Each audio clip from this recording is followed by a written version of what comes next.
Estamos iniciando o terceiro programa Papo Aberto, especial de Natal pela sua TV Canção Nova. E neste primeiro bloco eu recebo o Padre Geraldo Lacerdini para nos contar sobre o Natal iluminado. Seja muito bem-vindo, Padre. Tudo bem com o senhor? Sua bênção. Deus abençoe, é um prazer estar aqui com vocês hoje. Fala pra gente como é que surgiu esse projeto Natal Iluminado. Muito interessante. Há 3 anos, no ano de 2014, a Associação Comercial da cidade de São Paulo procurou a Paróquia São Luís para fazer um espetáculo de projeções, né? No primeiro ano foi bacana, eles fizeram um espetáculo de projeção no teto da igreja, de pinturas clássicas, de igrejas romanas, de igrejas de todo mundo. Olhei, gostei, achei que ficou bacana, foi relativamente muito bacana as apresentações. E no ano de 2015 eles voltaram então para pedir de novo espaço. Aí eu falei, olha, eu cedo o espaço, eu gostei do projeto de vocês, mas eu aceito com uma condição. Eu quero fazer o roteiro e quero dirigir a arte do espetáculo, né? Se for assim, eu aceito vocês fazerem a apresentação de novo na igreja. Se não for assim, não. E foi uma coisa muito interessante, porque eu, em parceria com outro jesuíta que mora na cidade de Paris hoje, lá na França, nós desenvolvemos todos os textos contando um pouco a história do Natal de uma maneira cristã, né? Porque o espetáculo de 2014 era uma projeção, não estava muito conectado com o cristianismo. Isso que é legal, é isso que eu queria saber. E aí eu falei para eles, não, vamos contar, já que é para contar a história do Natal dentro de uma igreja, vamos contar a história do Natal como é de verdade, o nascimento do Cristo, né? E como eu sou jesuíta, para nós a história do Cristo é muito anterior a tudo, né? Ou seja, o Cristo começa com a criação do universo, né? Ou seja, é a história da salvação como um conjunto, que começa no Gênesis, até o nascimento, a salvação, a crucificação de Cristo. E aí, então, junto com esse jesuíta de Paris, André Araújo, nós começamos a desenvolver um roteiro de como passar a história da salvação num espetáculo de 45 minutos, né? E aí começamos a escrever, viajamos nas imagens, ligamos ideias com as próprias projeções do Natal Iluminado. E ano passado o resultado foi muito positivo, muito positivo. Eu fiz um contador de histórias, um mineiro velho, né, de quase 80 anos, né? Foi muito bacana. E a experiência foi maravilhosa, de contar a história do Natal. E o contador tinha mesmo essa idade ou não? Era caracterizado para essa idade? O contador era eu mesmo. Ah, era o senhor, né? Era o senhor. Era eu mesmo. Eu fazia uma maquiagem que me envelhecia uns 40 anos. Né?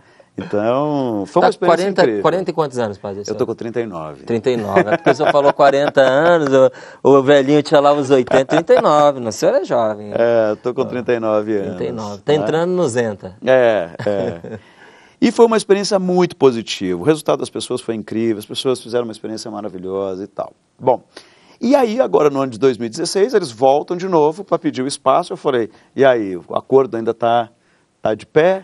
Aí eles, ok. Eu falei, então dessa vez nós vamos contar uma história diferente. Então também gostaram da experiência? Gostaram, a experiência do ano passado foi incrível. Pois é. Né? Foi muito bonito. O senhor fez uma coisa importantíssima que eu penso, né, que numa igreja, aqueles que são responsáveis têm sempre o que fazer. Porque é o espaço sagrado e o sagrado precisa ser contemplado sempre. E tem uma discussão muito interessante que a proposta é interferir o menos possível no espaço sagrado. Então a gente não interfere no espaço sagrado. A gente vai contar uma história cristã dentro de uma igreja. A igreja não é um teatro. A igreja é uma igreja. Né? Ela se propõe a um espetáculo como esse, porque o espetáculo é um espetáculo cristão também. Então, eu acho que esse processo é um processo importante. Então, cabe ali dentro. O que acontece muito em Roma, o que acontece muito nas grandes igrejas na Europa, que é isso, né? Você aproveita o espaço sagrado para trabalhar grandes concertos, grandes óperas. É isso que acontece na Europa, né? Eu acho que aqui no Brasil a gente tem igrejas belíssimas que a gente pode fazer o mesmo. Então, a tentativa de sincronizar essas duas coisas, para nós foi muito importante. Aí, então, no ano de 2016, eles voltaram e vamos fazer de novo. Queriam repetir o espetáculo do ano passado, igual. Eu falei, não, Vamos perder a oportunidade, não. Vamos fazer diferente, vamos fazer outra coisa, né? Contando a história do Natal de novo. Aham. E aí eu entrei em contato de novo com esse jesuíta muito amigo meu, lá de Paris, e nós escrevemos um roteiro novo, escrevemos um texto novo. Ele lá em Paris? Tudo por Skype. Tudo por Skype.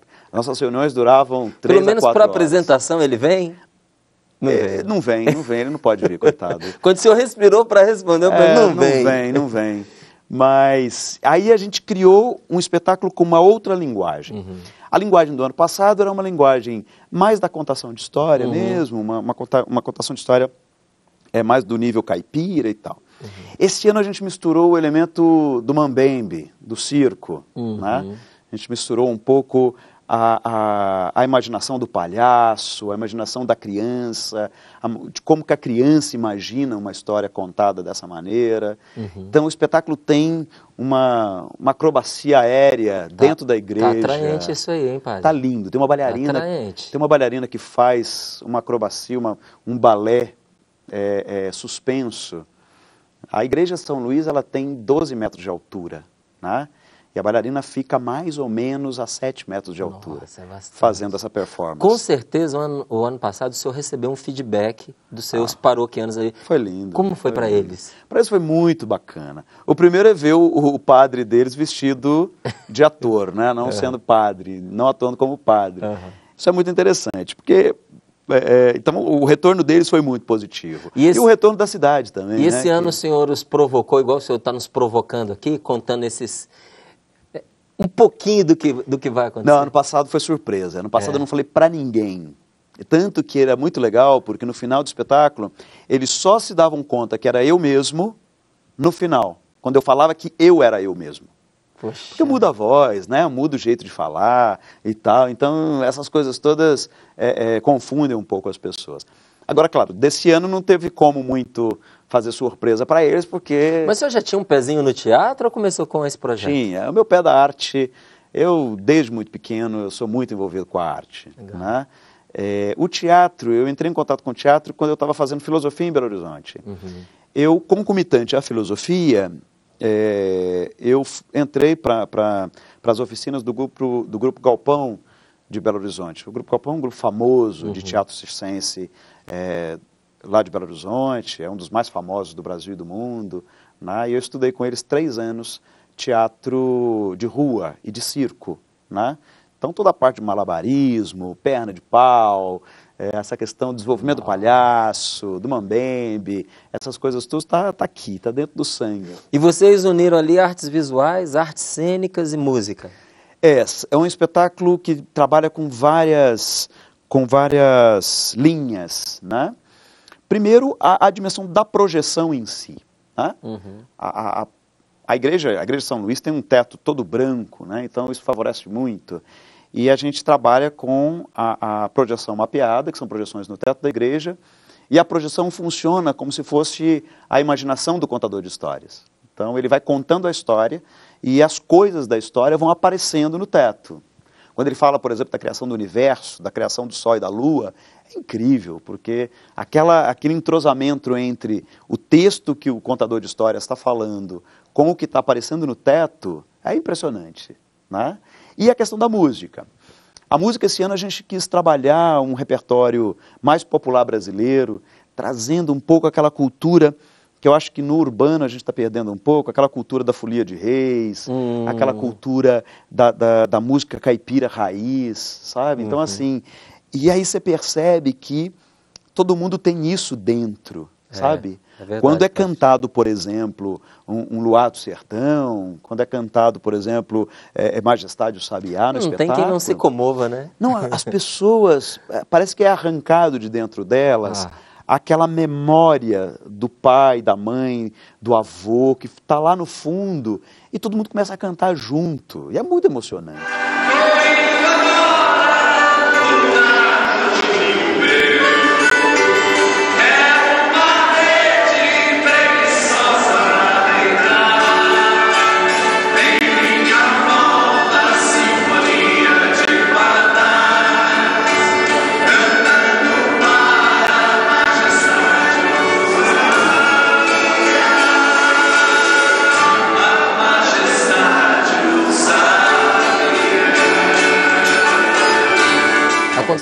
horas a apresentação? Várias horas. Várias horas? A gente entrou, as apresentações começaram no dia 17, já dia 17 nós fizemos 4 apresentações seguidas, 5 da tarde, 6 da tarde, 7 e 8. E a igreja? Todas lotadas, né? É até difícil, né, porque a gente tem algumas apresentações que não cabe. A igreja cabe no máximo 800 pessoas, lotada. Lotada, ela cabe 800 pessoas.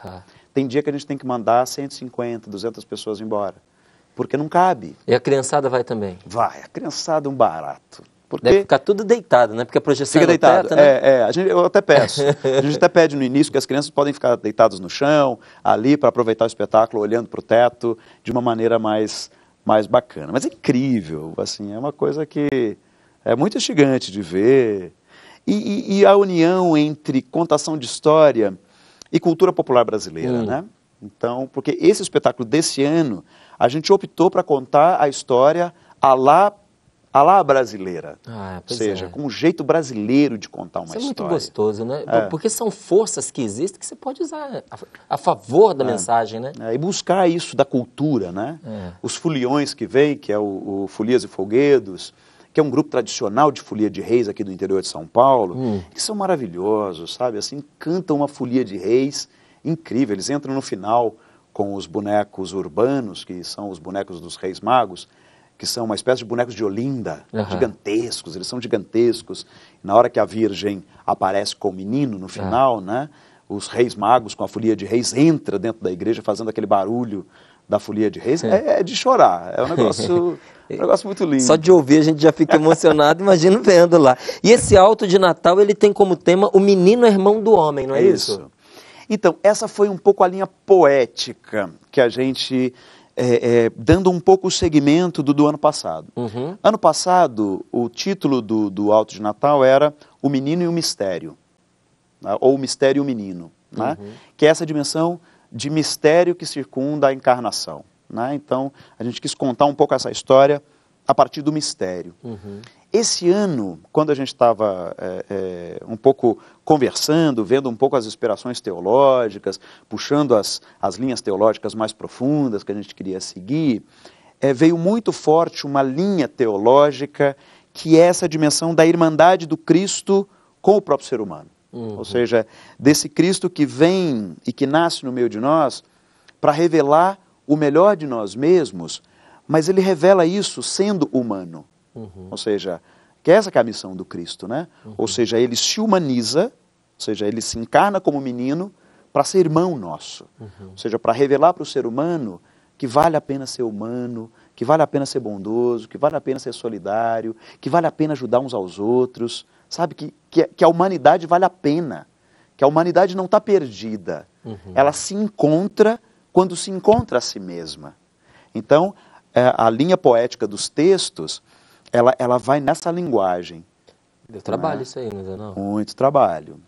Mas é um trabalho bonito, né? A igreja ela foi escolhida, o senhor disse que ela tem uma característica muito peculiar, que é o teto branco. Esse foi o motivo pelo qual ela foi escolhida num primeiro momento? Ou não só. Ali tem vários fatores que ajudaram para a igreja São Luís ser escolhida, né? Primeiro, pelo tamanho, é uma igreja grande. Depois, pela localização, né? Uma igreja na Avenida Paulista. Fantástico. Né? Ou seja, com um acesso incrível. Depois, a questão da aceitação do projeto, que eu acho que esse foi o primeiro ponto, sabe? Como que esse pessoal me convenceu? É interessante. Porque os organizadores do projeto, o Gui, o Ricardo, o Zé Mauro, eles são ex-alunos do Colégio São Luís.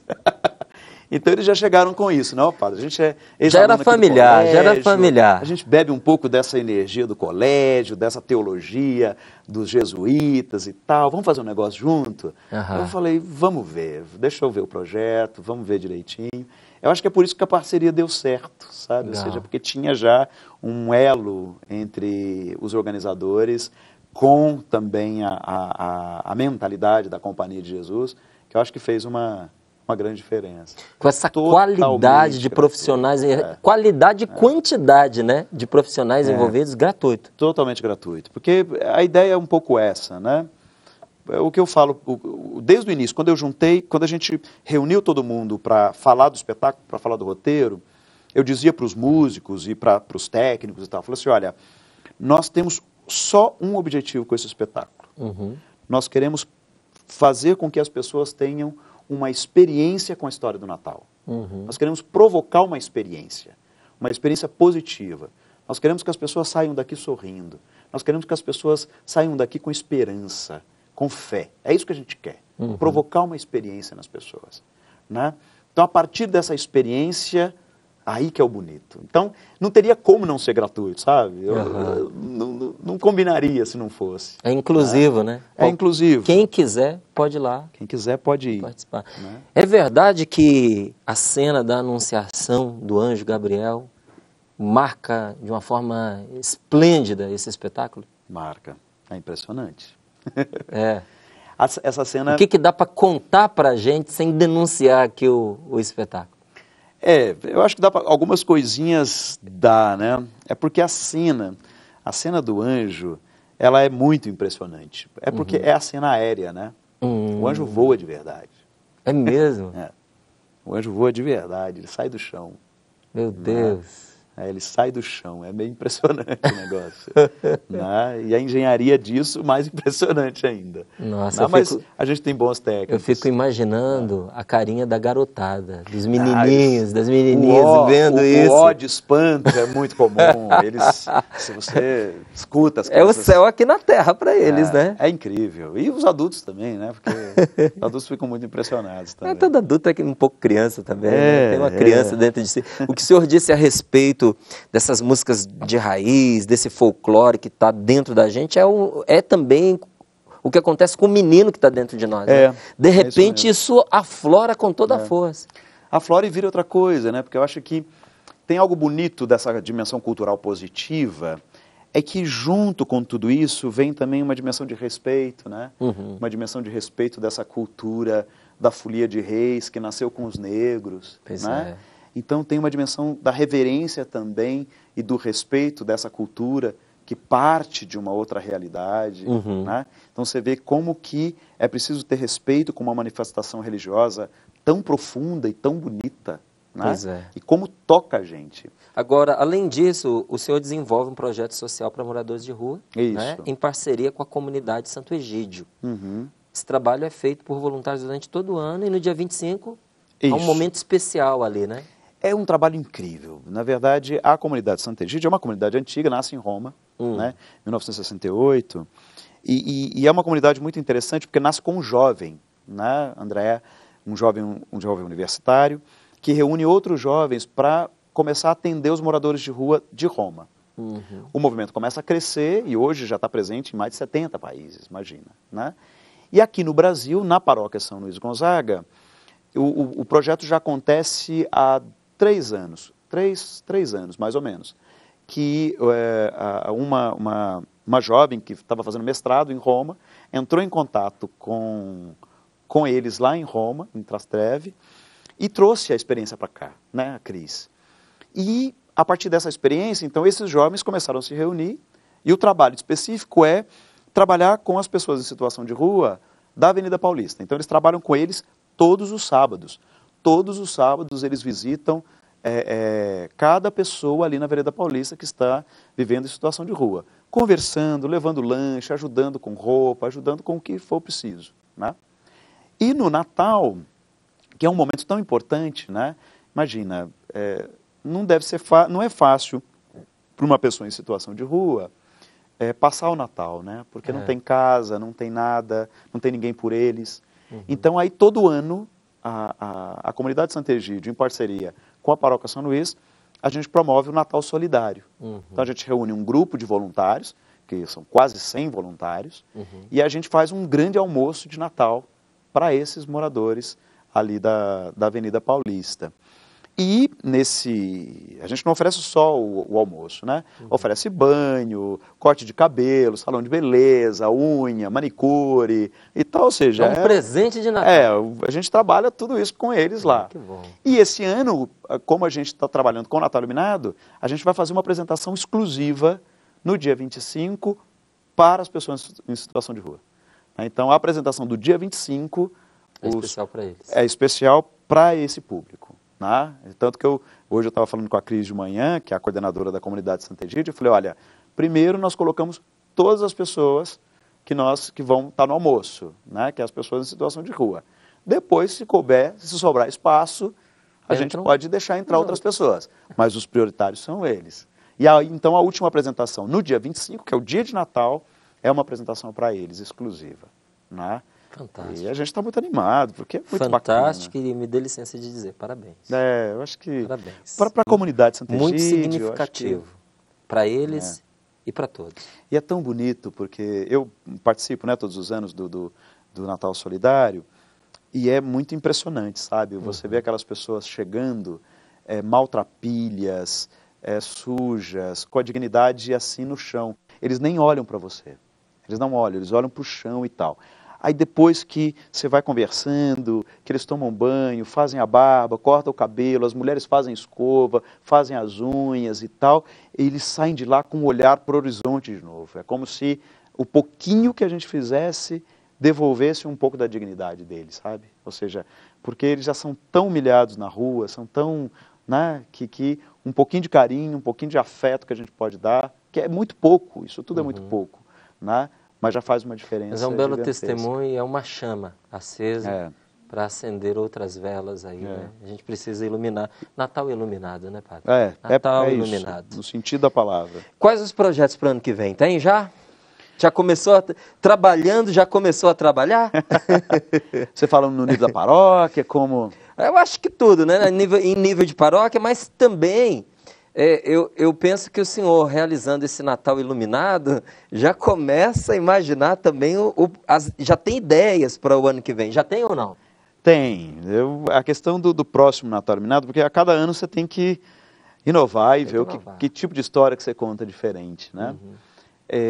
Ano que vem eu estou com umas ideias muito loucas assim para o próximo Natal iluminado, de trabalhar o prólogo de João, de trabalhar um pouquinho Zacarias e João Batista, e culminando de novo no nascimento de Cristo, sabe? Mas focando mais no Novo Testamento, sabe? Que é o senhor só gosta de coisa bonita e significativa, né, padre? Porque o prólogo de João é maravilhoso, né? Então, assim, aí eu estava pensando que talvez trabalhar o prólogo de João ligado um pouco no João Batista, né? O precursor, e com o Cristo, nesse entrosamento da história da salvação, eu acho que pode surgir aí umas coisas muito, muito bonitas, né? Isso para o Natal iluminado. Agora, para a paróquia tem um movimento cultural incrível, né? Serestas, saraus, concertos de orquestras sinfônicas, aí uma agenda agitadíssima. Quem acompanha o site da paróquia não vai perder de jeito nenhum. Não perde. Né? Então tá bom. Pelo que o senhor contou, a última apresentação é no dia 25. Isso. Para essa apresentação especial, para os moradores de rua. Isso, porém, antes tem várias apresentações. O espetáculo... Mas essa aí encerra. Encerra. O espetáculo vai do dia 17, abril do dia 17, e vai até o dia 25. Então, todos os dias, com exceção do dia 23, porque dia 23 a gente tem uma folguinha, porque vai ter um grande concerto com 2 cantatas de bar na igreja. Mas no sábado nós temos 4 apresentações, né? Então é só entrar no site, ou no site da paróquia, ou no site do Natal Iluminado. O mínimo de apresentações no dia? 4 apresentações. É o mínimo? Não, mínimo são 2. Então no mínimo 2? 2 e no máximo 4. Né? Muitas apresentações e todas... Quer arriscar convidar o povo para ir lá visitar? Eu acho que sempre. Eu acho que, pessoal, o espetáculo tá lindo, vale a pena. Se tiver gente demais, a gente faz Fica para a próxima apresentação. A gente faz uma dobradinha, de repente a gente faz uma especial para vocês. Mas vale a pena aí, porque é muito emocionante. E eu fico emocionado porque às vezes eu tô falando alguns textos que eu falo, né, do meio do espetáculo, as pessoas choram muito, é engraçado, porque mexe mesmo, né? Mexe com essa dimensão existencial interna. Então eu convido a todos a participarem, vale a pena, é uma experiência bonita de Natal. Então já fica aí um convite, quase uma intimação, tá? Para o ano que vem, Claro, só pode voltar aqui antes, a gente pode conversar sobre outras coisas também, mas para esse especial de Natal a gente já deixa aí mais ou menos apontado para a gente conversar sobre o próximo. O senhor vem nos falar se ficou mesmo esse do prólogo de João. Vamos ver. Tudo pode mudar, mas pode ser que sim, pode ser que não. Padre, muito obrigado. Eu que agradeço. Coisa boa ser aqui no programa. Tenho certeza que tem gente que vai viver um Natal assim mais rico com essa sua partilha. Foi muito rica. Muito obrigado. Eu que agradeço. Nós vamos para um breve intervalo e daqui a pouquinho nós voltamos com você. Então, por favor, continue conosco. Tudo em volta é só beleza. Sol te abriu e a mata em flor, mas a surpresa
Com o programa Papo Aberto pela TV Canção Nova e eu recebo neste bloco Frei Avalci Mendes. Olha aí, Mendes, hein? Márcio Mendes, Avalci Mendes. Deve ser da família, a gente vai descobrir aí. Para nos contar sobre a exposição franciscana de presépios que acontece no Santuário São Francisco de Assis, na cidade de São Paulo. Frei, seja muito bem-vindo, sua bênção. Deus abençoe, Márcio. Obrigado pelo convite, obrigado pela oportunidade de estar aqui no seu programa. Chegando agora a época do Natal, é bom a gente falar de presépio, ninguém melhor do que um franciscano para poder falar, né? São Francisco foi pioneiro nessa matéria, não foi? É, isso mesmo, Márcio. Francisco foi o primeiro a criar a ideia de presépio, né? A ideia que a gente tem hoje. É claro que não era presépio como imagens, né? Não era barro, era um presépio vivo. Mas até então, até Francisco, ninguém tinha tido a brilhante ideia de encenar o presépio, de chamar pessoas da própria cidade, né? O José, a Maria, um bebê para ser o menino Jesus, pegar alguns animais, para fazer aquela encenação, né? Francisco era tão apaixonado pelo mistério da encarnação, né? Deus que se faz humano, que quis ver como é que foi isso, né? Palpável, plástico, né? Assim, e teve essa ideia, né, na cidadezinha de Grétio. E foi tão inspirado que, desde então, nunca mais deixou de acontecer. Virou tradição. Então, depois dele, os próprios franciscanos, né, aqueles que participaram desse primeiro momento, foram os grandes divulgadores, né, e um dos primeiros biógrafos fez questão de escrever como foi o primeiro presépio, e depois os freis levaram essa tradição para o mundo afora, né, com as missões. Dessa exposição aí que o senhor veio apresentar para nós, como é que surgiu esse projeto? Então, aqui em São Paulo, há 27 anos a gente monta essa exposição de presépios, né? Em 1989, os freis do convento de São Francisco, ali do santuário onde a gente vive, quiseram expor os presépios de um acervo que a gente tem de mais de 800 presépios. Mais de 800? Mais de 800, E aí quiseram expor para a comunidade, é claro, não todos, né? Mas uma quantidade, uns 30, 40. Foi montado, então, num grande salão esses presépios. E aí, dali em diante, de 89 para frente, todos os anos a gente monta. E cada ano são presépios diferentes, não se repete. Né? O acervo vai aumentando, porque a gente vai ganhando de presente. Alguns freis, quando viajam para outros países, trazem. Mais ou menos uns 30, mas nunca os mesmos. Nunca os mesmos. Há 27 anos, sempre presépios novos, sempre presépios... E pode fotografar? Pode fotografar, pode levar a família. Olha que legal. Então, olha, quem vai já leva a máquina, já registra, já vai fazendo a coleção, né? Porque já que não se repete, cada ano você vai ter imagens novas aí. É temático também ou não? Temático. Qual o tema deste ano? Esse ano é a paz entre os povos. A paz entre os povos. Lembra do tema do ano passado? Não lembro. Judiei agora disso. Vai puxar demais. Como é que foi a escolha de cada presépio? Entre 800, como é que vocês selecionam? Então, os freis que cuidam, né, tem um frei que cuida de todos os presépios. O acervo não fica aqui em São Paulo, fica em Guaratinguetá, no interior. E esse frei ele já vai separando uma quantidade de presépios para cada ano, porque não é exposto só aqui, né? A gente tem exposição no Rio de Janeiro, num convento nosso, em São Sebastião, no litoral norte, em Santos. Então, vários conventos onde os freis têm casa, essa nossa província, a gente vai expondo uma quantidade de presépio. Então, esse frei que cuida de todos, ele destina uma quantidade para cada casa, né? E cada presépio, então, tem a sua particularidade? Cada presépio. São presépios de vários países, né? Esse ano são mais de 18 países que estão ali representados, e aí cada um tem o seu jeito, né? É o presépio lá da Patagônia, em que os personagens estão todos com roupas de iglu, né? De inverno. O próprio Menino Jesus nasce dentro de um iglu. Tem o urso polar, o pinguim, né? E depois o presépio do Rio Grande do Sul, em que os personagens são gaúchos, vestidos com a roupa típica, né? No fundo, a ideia é de um Deus que se faz ser humano do nosso jeito. É Cristo no meio de nós. É Cristo do nosso jeito, com a nossa roupa, com as nossas características, né? Esse ano, qual que lhe chamou mais atenção? Já disse 2 aí. Esses me chamaram bastante atenção, esse gaúcho. Depois tem alguns bem pequenos, como um feito num pequeno violão de madeira, e o presépio está dentro desse pequeno violão, italiano, muito bonito também. Tem um mexicano com as características dos incas, né, dos povos, dos índios do México, os maias, incas. Então, tem vários. O material utilizado é sempre diversificado? Diverso. Tem cobre, tem vidro, tem porcelana, biscuit, palha. Como é que esses presépios chegam até vocês, Ferreira? O pessoal já sabe que vocês colecionam e aí mandam... Como já é tradicional aqui na cidade... Já se tornaram a referência. Já é referência. Então as pessoas doam para nós, alguém viaja, sei lá, para Israel, traz um presépio de lá e doa para os freis. Ou um frei mesmo foi no Egito e achou um presépio interessante lá no Egito, traz para o acervo. E aí a coleção vai aumentando todo ano. Muito bom. Eu ouvi uma pessoa dizendo esses dias que ela não sabia que no primeiro momento do presépio não precisava colocar o menino Jesus, né? Tem que esperar chegar o dia de Natal para poder colocar. E eu fiquei pensando a esse respeito, que realmente tem muita gente que não se apercebeu desse detalhe. Né? Que o presépio ele cria uma certa expectativa do Senhor que vem, não é? Justamente por causa desse tempo de espera, que é o tempo do advento. Esse tempo é realmente muito importante dentro da igreja? Sem dúvida, né? O advento, tanto o advento quanto a quaresma, né, que antecedem as grandes festas da nossa igreja, eles geram esse tipo de expectativa, né, de preparação. Então, o advento é a espera, a grande espera, que foi uma espera milenar antes, né, lá os profetas falavam muito desse Deus que vem, e para nós são essas 4 semanas de expectativa. No fundo, deixar o presépio sem o menino é você gerar o menino com Maria, né? Durante o advento. Você gerar esse Deus que vem ao nosso encontro, né?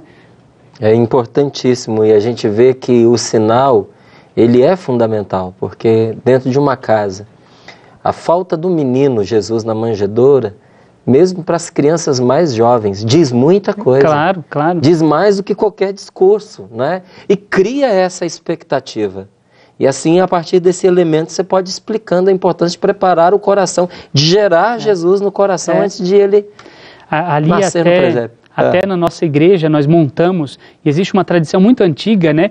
De no lugar do menino Jesus, você colocar a palavra, a Bíblia. E nós colocamos no presépio na igreja, aquilo gera um impacto. E depois você vai começando a pensar, as escrituras dizem, né? No princípio era a palavra, e a palavra se fez carne. Né? Então toda essa palavra, essa espera, e você olha a palavra, e Deus era a palavra, e Deus, na noite do Natal, se faz carne. E aí você troca a palavra pelo menino. É muito forte a simbologia, né? Nossa, é muito forte e eu fico feliz de ouvir isso, porque a gente, por tudo que foi aprendendo e por toda a força que tem a Eucaristia, a gente identifica já de imediato a Eucaristia com o corpo de Cristo. Mas a palavra de Deus, a Sagrada Escritura é o mesmo Cristo. Sem dúvida, não é? Sem dúvida nenhuma. E muita gente que hoje não pode se achegar às espécies sagradas, né, consagradas, o pão consagrado e o vinho consagrado, pode se achegar sempre. O Deus que se doa na palavra. É verdade. É. Então, colocar ali no presépio a Sagrada Escritura é muito significativo. É muito, muito, muito. Eu costumo dizer na missa que a missa é o grande encontro de Deus com a humanidade. E um Deus que se doa na palavra e na Eucaristia. Nenhum nem outro é mais importante, né? Senão a gente tiraria aquela primeira parte, pois é, se ela fosse dispensável, né? Mas ela é indispensável. Você não tem como tirar toda a primeira parte, as leituras, o evangelho, a homilia, tudo isso é Deus se doando para nós. É verdade. Eu fiquei impressionado um dia porque tem versículo que de repente ele se acende para nós, né? Quando São Pedro ele diz que pela palavra nós somos regenerados. Eu falei, peraí, quem nos regenera para Deus é o batismo. Então, o que Pedro estava dizendo? Que a palavra de Deus, escutada com fé, faz nascer em nós a vida nova. Sem dúvida. Então, é realmente uma coisa maravilhosa. E eu vou fazer a experiência, eu vou começar a colocar lá no meu presépio a palavra de Deus, a Sagrada Escritura. E de preferência, coloque essa passagem, né? No princípio era o Evangelho de João, no princípio era o Verbo, e o Verbo estava com Deus, e o Verbo era Deus, né? E é isso, né? A nossa tradição, ela é uma tradição herdada da palavra, né? É. Quando Francisco teve essa inspiração de começar esses presépios, foi na cidadezinha de Grétio. Grétio. Uma cidade que fica perto de Assis.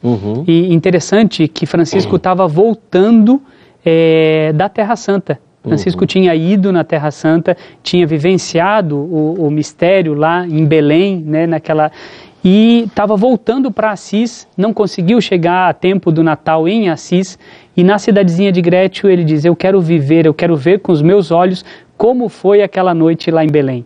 E aí convida os moradores locais para na noite de 24 de dezembro eles encenarem o mistério do Natal, né? O senhor já teve a oportunidade de ir a Grétio, Frei? Ainda não? A Grétio não. Eu tive em Assis já algumas vezes, mas não estive na cidadezinha de Grétio. Ah, então eu vou provocar o senhor agora. Em abril eu vou. Ah, é? Grétio está na região ali de Assis. Em abril nós vamos numa peregrinação para Roma e os santuários franciscanos. Ah, que legal. Vai ser uma peregrinação bem boa. Vamos a São Giovanni Rotondo, né, Padre Pio. Vamos visitar a gruta ali de São Miguel. Vamos ali no Milagre Eucarístico de Lanciano. Aí vamos para Assis, ao Alverne, a Grétio. Nossa, quanta coisa. É bom, lindo, né? Eu conheço muitos santuários franciscanos ali da Itália. Mas Grétio eu não tive, porque são vários, né, os lugares onde Francisco passou, mas Grétio vale a pena. Quem sabe uma hora dessa a gente vai junto. Pois é, pode ser. Conta um pouquinho aí da história desse primeiro presépio. O senhor estava falando, eu acabei interrompendo com a outra pergunta. Então, Tomás de Celano, que é o primeiro biógrafo, né, um frei, seguidor ali, conheceu Francisco. Ele, como o episódio foi tão importante, nos biógrafos eles relatam aquilo que é mais significativo na vida de um santo, né? Então, Frei Tomás, ele fez questão de contar vários momentos da vida de Francisco.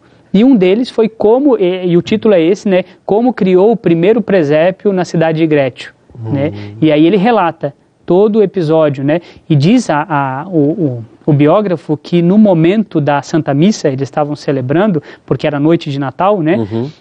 Francisco e os moradores locais têm a visão de que o menino Jesus se faz presente ali. Então não só Francisco, os moradores locais, e o Frei narra isso, né? Que os moradores veem o menino ali, né? O próprio Filho de Deus, né? Então deve ter sido muito forte. Desse momento de oração, né? Dessa presença de Deus ali. Deve ter sido, e tanto que marcou demais a vida deles, né? E depois os freis, como eu falei, né? Os freis, logo que aconteceu esse episódio, depois nas missões, porque os franciscanos sempre foram missionários, né? Desde o início, eles iam para as missões e levavam a ideia do presépio. E de se fazer em cada cidade, em cada lugar, a ideia de se montar um presépio. É igual uma chamazinha que você vai acendendo, espalhando. Então, espalhou pelo mundo inteiro. Hoje, aonde há cristãos, há presépios. Não tem, eu falava esses dias, né, sobre a nossa exposição.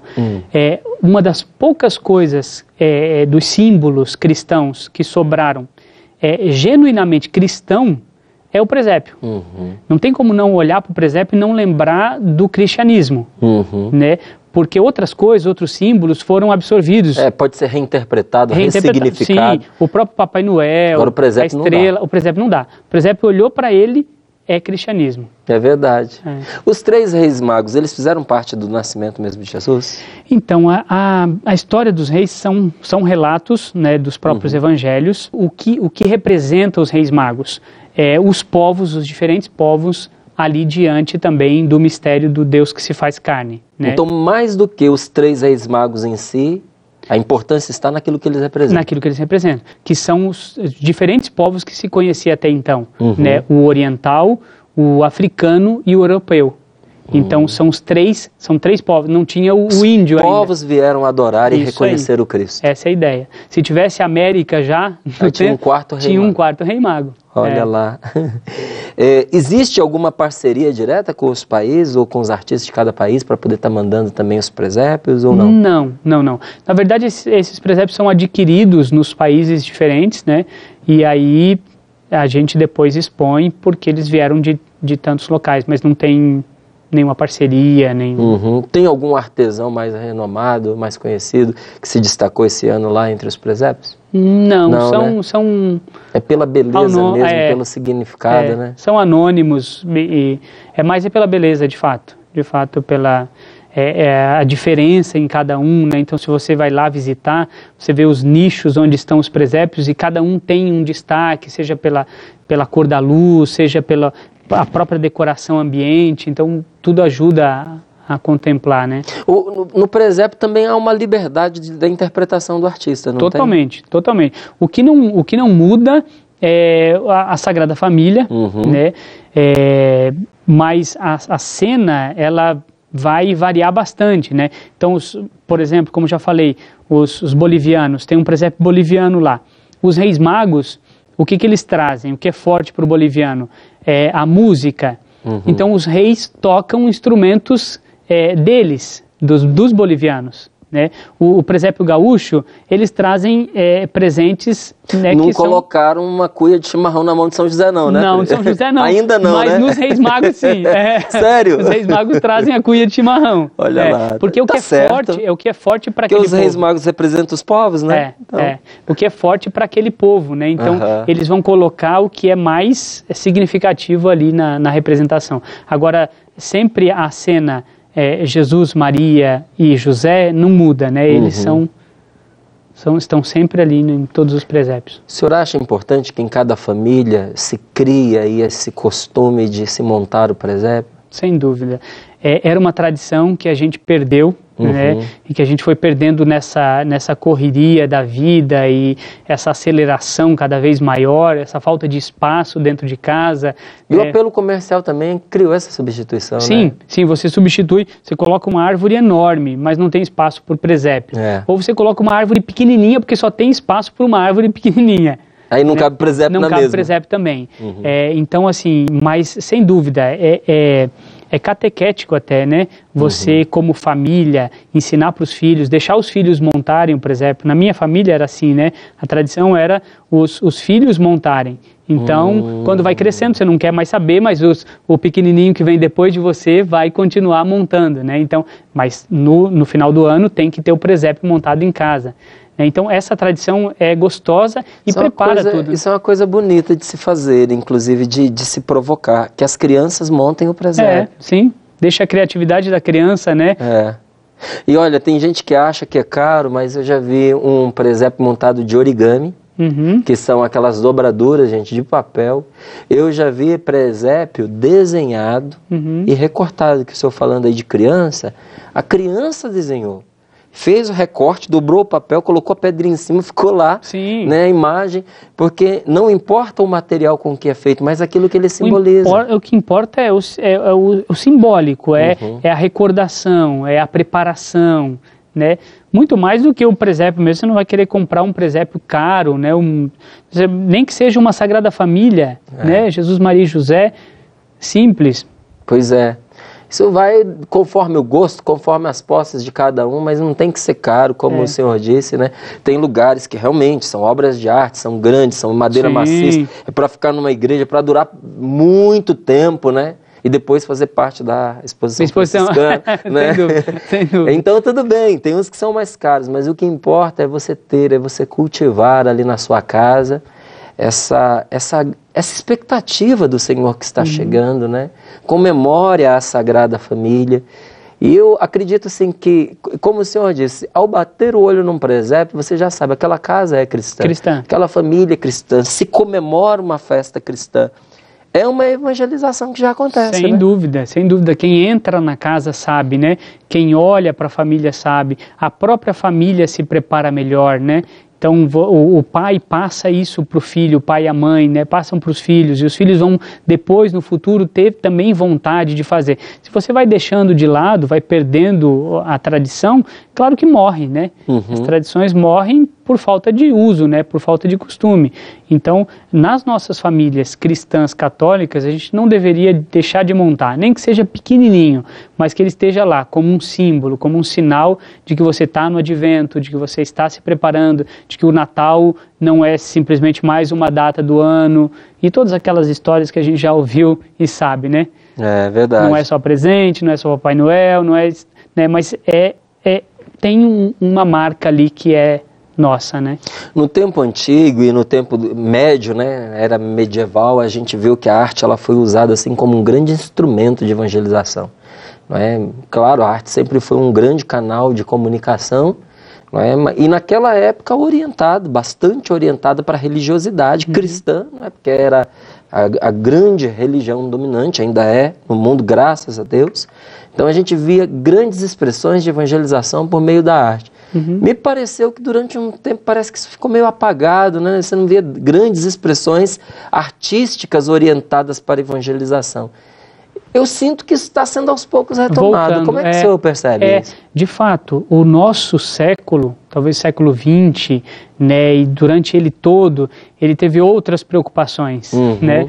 E essas grandes preocupações deixaram muito de lado tudo que era cristão e toda essa onda de anticristianismo que existiu, né? Então, símbolos foram perdendo significado, né? Mas aos poucos a gente volta a uma retomada dos símbolos. Os símbolos eles falam demais, né? Os símbolos eles falam muito. Então a própria catequese com os símbolos, com o presépio, com os vitrais nas igrejas, com as imagens, isso tudo é muito mais fácil de ensinar uma criança com um presépio, por exemplo, ali na nossa exposição. As catequistas costumam fazer como a última atividade do ano da catequese é ir toda a catequese, o grupo de catequizandos, ir lá na exposição. E lá a catequista dá uma catequese de final de ano. Poxa, né? muito melhor, né? Muito mais fácil. Muito mais saboroso. Olhando, tocando, né? Tem um presépio lá muito grande que está nos fundos da exposição. Ele foi montado com juta, né? Com material assim. E ele é bem grande e dá para tocar, dá para chegar perto, tirar foto, né? Então, os grupos, né? A gente começou no sábado. Dá para você fazer parte do presépio. Nossa, a pessoa vai lá, ela quer colocar a mão, ela quer encostar no menino. Né? Isso é muito mais material, né? A gente gosta disso, né? E entra na gente, não é? Claro, sem dúvida. Porque se torna uma experiência, não é? A gente tem essa necessidade. Agora, matando aqui uma curiosidade nossa, quanto tempo que o senhor está na vida franciscana? Olha, já tem um tempinho, hein? Eu comecei em 2000. Em 2000, então já são aí quase 17 anos. Quase 17 anos. Eu entrei no seminário em 96. E eu recebi o hábito pela primeira vez em 2001, né? Quando eu comecei a ser chamado de frei no noviciado. E de lá em diante, quer dizer, desde 96 eu nunca mais saí, né? Há quanto tempo como padre? Padre, 6 anos. 6 anos. Eu fui ordenado em 2010. Quando vai chegando essa época, são quantos lá no convento? Hoje nós moramos em 16. 16. Quando vai chegando assim essa época do Natal, o que acontece? Cada um vai para suas famílias? Não. A gente tem o que é o forte nosso, que é a ideia de Francisco também, esse cheio de ideias, né? Ele inaugurou o primeiro grupo dentro da igreja chamado de fraternidade. Ele chama de fraternidade justamente porque é um grupo de irmãos, frater, em latim, né, irmão. E aí nasce a fraternidade. Não são só pessoas que vivem junto, mas são irmãos. E como família. É uma família. E como família, a gente tem que passar o Natal juntos. Era isso que eu queria saber. Era bem aí que eu queria chegar. Como é que os frades, celebram o Natal? Como é que é lá no convento? Então, a gente tem a nossa celebração de 24 à noite, que é a Missa do Galo, e depois da Missa do Galo, então toda a comunidade celebra junto o Natal, e depois a ceia de Natal, todos os freis juntos, no dia 25 também o almoço, todos os freis juntos. A nossa família está aqui, né? Claro, a família de sangue está cada um nos estados aí espalhado pelo Brasil inteiro. Os nossos pais estão lá celebrando com os nossos irmãos de sangue, mas a partir do momento em que eu deixei a minha família e fiz parte de uma outra família, de uma fraternidade, eu vivo com eles, né? Então eu passo 11 meses aqui com os freis e passo um mês de férias na casa dos meus pais. A gente até diz, né, os formadores lá, comecinho, quando a gente começa, eles dizem, olha, você vai de férias na casa dos seus pais, não é na sua casa, a sua casa é aqui. Sua casa é aqui. É bom que fique claro, né? E a gente vai acostumando com isso também, porque eu dizia, não, eu vou para minha casa. Não, lá é a casa dos meus pais, a minha casa é aqui. Eventualmente, se uma família quer vir passar o Natal com o frade, pode? Sem dúvida, sem dúvida. Então, recebe-se a família de sangue, né? Alarga-se a família claro, na fé, né? Francisco dizia que a mãe de um frei é a mãe de todos. Muito bem. Então, quando a gente acolhe a mãe de qualquer um dos freis, a gente está acolhendo a nossa mãe. E aí, claro, a família que quiser pode vir celebrar, a gente passa o Natal junto. Eu acho que tem muita gente que traz na cabeça aquele imaginário, né, de que o Natal dos frades é com o livrinho aberto, cantando em gregoriano. Não, é assim? Não é assim. É como pode toda ter família. O gregoriano, mas ia ficar muito chato o Natal todo assim, imagina, né? Como é que é? Tem festa, missa, tem alegria? Tem a missa normal, como as nossas famílias, vamos na Missa do Galo. Depois é uma ceia normal, com vinho, com cerveja, para quem toma cerveja, né? Mas é vinho, a maioria toma vinho, mas é uma festa normal. É uma festa normal. Com confraternização, muita alegria. Amizade. Às vezes tem até um amigo secreto. Muito bom, tá certo. Poxa vida, que bom, viu, Frei? Gostei de estar aqui com o senhor, ouvir um pouco sobre a vida franciscana e a gente conversar sobre a realidade do presépio, que é tão fácil, tão pertinho de nós. Às vezes a gente acha que evangelizar é uma coisa complicada, não é? Você põe um presépio na sua casa, está falando do evangelho. Está evangelizando. E a nossa igreja, ela tem isso é tradição, né? São 2000 anos de história, ela tem todas essas coisas que nos ajudam a chegar mais perto de Deus. Todas essas tradições, elas pura e simplesmente querem nos ajudar a nos aproximar de Deus. E a gente tem isso, né? A gente tem a tradição. Então, tudo isso, né? E agora no Natal, o presépio, é para nos ajudar a aproximar desse Deus que se aproximou da gente. Pois o Senhor fez isso com a gente. Que bom. Essa partilha, com certeza nos aproximou mais de Deus. Muito obrigado pela sua vinda aqui. A gente não deixa um padre escapar daqui sem dar a bênção. Então, o Senhor, por favor, nos abençoe. Claro, sem dúvida. Vou dar a bênção de São Francisco, então, falamos tanto dele, né? O Senhor esteja convosco. Ele está no meio de nós. Que o Senhor vos abençoe e vos guarde. Amém. O Senhor vos mostre a sua face e se compadeça de vós. Amém. Volte os seus olhos para vós e vos dê a paz. Amém. Que pela intercessão de Francisco de Assis, o criador do primeiro presépio, o Senhor nosso Deus vos abençoe. Em nome do Pai, do Filho e do Espírito Santo. Amém. Amém. Muito obrigado. Eu que agradeço. Que bom. Olha, nós estamos encerrando o programa Papo Aberto, mas na próxima sexta-feira nós teremos mais um programa especial de Natal. Fiquem com Deus e até lá, que com certeza Ele quer nos unir novamente. Deus abençoe você.